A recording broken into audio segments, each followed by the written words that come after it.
Hey there, everybody. Autism Fitness founder Eric Chessen, leading the movement for movement and bringing you another edition of Autism Fitness Tuesday training. And of course, before we get started, please definitely subscribe, and share this video with other people for whom it might make a tremendous difference in their ability to bring fitness and adapted PE programs to the autism and neurodivergent population. And in this edition of Autism Fitness Tuesday training, I'm going to be talking about three strategies that I've changed over the last few years in my own practice with my one-to-one and my small group programs.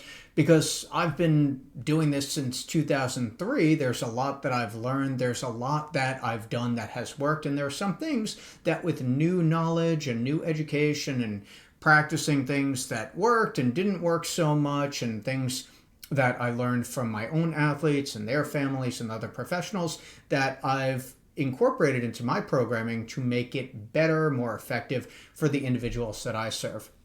So, I want to pass this on in this Tuesday training, but because some of these things can still be commonplace and extend beyond fitness or physical education, and just general best practices for supporting and coaching our neurodivergent individuals.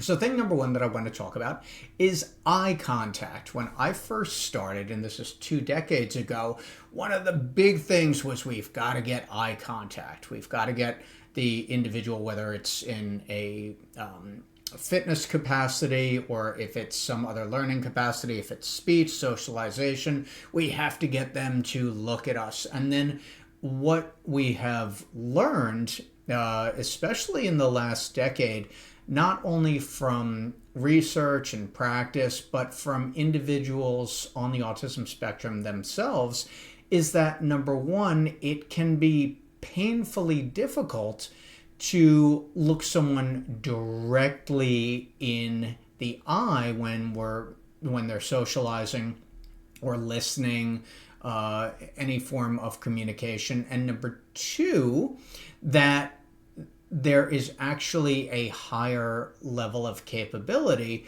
when the individual is looking out of the corner of their eye, or have their eyes not trained directly on the person with whom they're interacting. So even that peripheral glance, they're still getting all of the information that they need, and it's not overwhelming. There's not too much information flying in, and they're able to navigate that situation really, really well. So one of the things that I used to do that I no longer do anymore in my practice is wait for the athlete to make direct, sustained eye contact, even when we're doing something like a medicine ball push or overhead throw.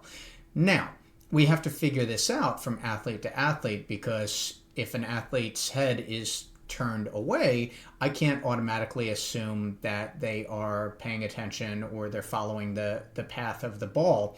So I have to be extra diligent about ensuring that they are ready to catch the ball when we're doing that throw. So I might get closer to them. I might wait for them to orient themselves towards me a little bit more. Some of those positioning nuances that actually wind up being quite important, foot positioning, hip and trunk positioning as well. These are things that can wind up being really important and help the athlete be in the appropriate position to catch the ball. And it lets me know that they are ready to do so, something that we can call ready position. But the big difference is I no longer wait for them to look directly at me in order to catch the ball. I just want them to be in as good a position possible to both catch the ball and then throw the ball. So there are some important, again, nuanced or slight differences here. If an athlete's head is turned all the way around and there's no vision tracking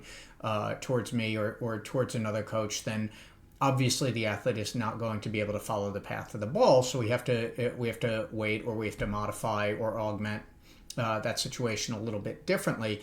But if the athlete's head is just turned slightly to the left or slightly to the right, but peripherally they're still following what's going on, Totally cool. That's how they're visually processing the medicine ball throw. So totally fine. So eye contact, again, head positioning is different than eye contact as well. So if in certain exercises like a squat or an overhead press, we really don't want the head position way off, because then it's going to change up the spine position and maybe affect the athlete's ability to lock down at the rib cage and then root themselves. So we do want them to be in an advantageous postural position when they are doing another exercise like an overhead press or a squat.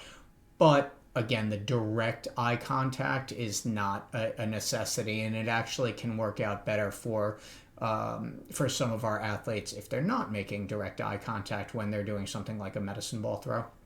Second thing that I have changed is as far as completing an exercise. In the past, I've waited out if an athlete is getting too anxious or overwhelmed for them to complete whatever the current exercise was, whether it was a band row or a sandbell slam or an overhead press or a squat. I would wait it out if that athlete got dysregulated, or they communicated that they no longer wanted to do that exercise. And it's not that concept or strategy still doesn't apply, but what I started incorporating a lot more was what in the Autism Fitness curriculum we call modify or move on. So sometimes an athlete is getting anxious to the point where they want to discontinue the exercise. And at that point, we have a few options. Option number one is to modify the exercise and make it simpler. So we can lower the weight if we're using an external load, like a sandbell or a medicine ball, whatever it is. Or more typically, we would lower the total reps. So if the expectation for that set is that the athlete is going to do 12 repetitions, we might lower it to 8 or 10 and say, all right, well, finish up the last 2 repetitions and then you can be done with the set and take a break. And that can work, certainly.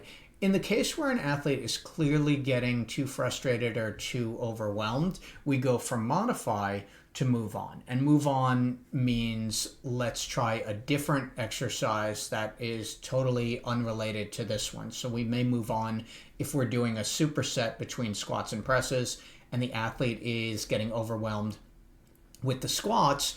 We may say, you know what, let's go over to presses, and you can do your set of presses, and then we'll come back to squats as well. I think the thought process in the past was one of not wanting to increase the amount of escape maintain behavior. So sometimes what can happen is, and it happens with any of us also, if we can get out of doing something and it's successful, then we may try that strategy again. But that is not always the case. So often it works out that the athlete doesn't want to do that set of squats, so we go to the set of presses, they are successful with that set of presses, and then we can come back to the squats at some point. Now that's the key. It's not as though we're saying, well, they weren't having a good time or they weren't enjoying the squats in this session, so we're never going to do them again, because that's not respecting the athlete, and it's not also bringing them the programming that they need. But what we can do is decide that just for now we're going to move on to another exercise and come back to the squats later. And so much of this foundation is in expectation management. Expectation management is one of the biggest components of successful programming with any population, but the autism and neurodivergent population in particular when we're talking about exercise. So managing those expectations and making them abundantly clear is really important. So we're not saying, well, it doesn't seem like you like squats, so we're never going to do them again. We want to find a way to make squats reinforcing, and the 2 best ways to do that are to pair it with other reinforcing things and provide behavior-specific praise, and also be consistent with them as well, because the more familiarity we have with an exercise or a movement pattern, the more comfortable we're going to be with it. So with that modifier or move on, it gives us an opportunity to change things a little bit so that the athlete is no longer perseverating on that one thing that they don't want to do. They can take a breath, they can self-regulate, and they can come back. They can be successful with something else, and they can come back to it later. So that's thing number 2, is the modifier move on. The third thing that I have changed over time is the breakdown of phases during a session. I have moved much more heavily, I guess pun intended, towards the total amount of programming time being programmed with strength and strength endurance exercises. So whereas we used to do maybe 10 or 15 minutes of warm-up exercises, now it's about 5 minutes of warm-up exercises. Because even though there is the mobility factor in the warm-up exercises, you get mobility when you're doing an overhead press. You get mobility when you're doing a band row. You get mobility when you're squatting. So the strengthening exercises are not just strength. There is a very big mobility component to proper strength training as well. And also the greatest benefit of those fitness activities for generalization to activities of daily living is going to come from the strength-based activities. Now, that doesn't mean that we totally abandon the warm-up exercises or the power exercises, the medicine ball throws, the sandbell slams. These are valuable exercises. However, the greatest amount of benefit is going to be derived from those strength exercises, our squats, our presses, our rows, and then our strength endurance exercises, our farmer's walks, our heavy carries, our sled pushes and sled pulls. If you have the capability to add those into your programming, absolutely. If not, then you can rely on the carry variations. But if you have 45 minutes or 60 minutes, if you have 45 minutes, the breakdown is usually going to be 5 minutes on warm-up, 5 minutes on power, and then the majority of that time on strength. And another kind of, if that's A1, A2 here would be sometimes for athletes who get dysregulated very quickly in early on in the session, rather than automatically start with warm-up, we may start with a preferred exercise. It could be medicine ball push throws or overhead throws or sandbell slams. Sometimes they just need to get out a little excess energy. So even though our general framework follows that warm-up, power, and strength phase, and you get a lot of this in the Autism Fitness Pro certification, the structure remains generally the same. However, we do want to take into account that if an individual athlete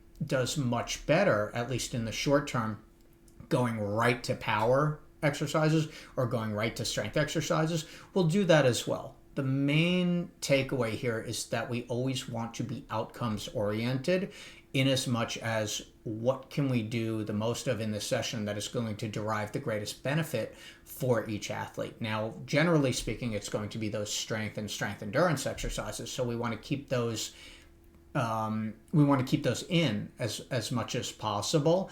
And if it means we're doing less warm-up and mobility, and we're doing a little less power, that's great. That's totally fine. You don't want to do 20 minutes of warm-up and mobility exercises at the expense of the strength exercises that also provide a measure of mobility and are going to have, again, a much greater generalization to activities of daily living. And that strengthening and stabilizing component is really what most of our autism and neurodivergent life skill athletes need anyway. So we should be spending the majority of time there. So to break everything down and bring it back together, 3 things that I've changed over the last, I'd say, decade.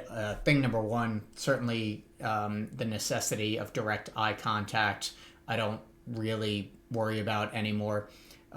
Thing number 2 is adhering to the same exercise until the athlete completes it at current level. We can either modify the exercise or we can move on and come back to it later. And the third is that that programming breakdown. All three phases are not treated equally here, so we're not spending the same amount of time on our strength and strength endurance exercises that we're spending on our warm-up and mobility. Warm-up and mobility is going to occupy a much smaller space in that program, so the athlete can have more time, more practice, and more total volume sets and reps with those strength exercises, because that is the key to a program that is going to have true benefits for our athletes. So 3 things that I've changed. Love to know how this may coincide with your own programming. If this has been helpful for you, if you have a question, if you'd like a topic covered in a future edition of Autism Fitness Tuesday Training, leave that in the comments below. I'd love to hear how this is influencing your programs. And of course, definitely please subscribe, share this with other people in your circle. I'm Autism Fitness founder Eric Chessen, leading the movement for movement. If you are ready to become an Autism Fitness Certified Pro, the link is in the description below. Thank you for watching. I will be back next week with another edition of Autism Fitness Tuesday Training.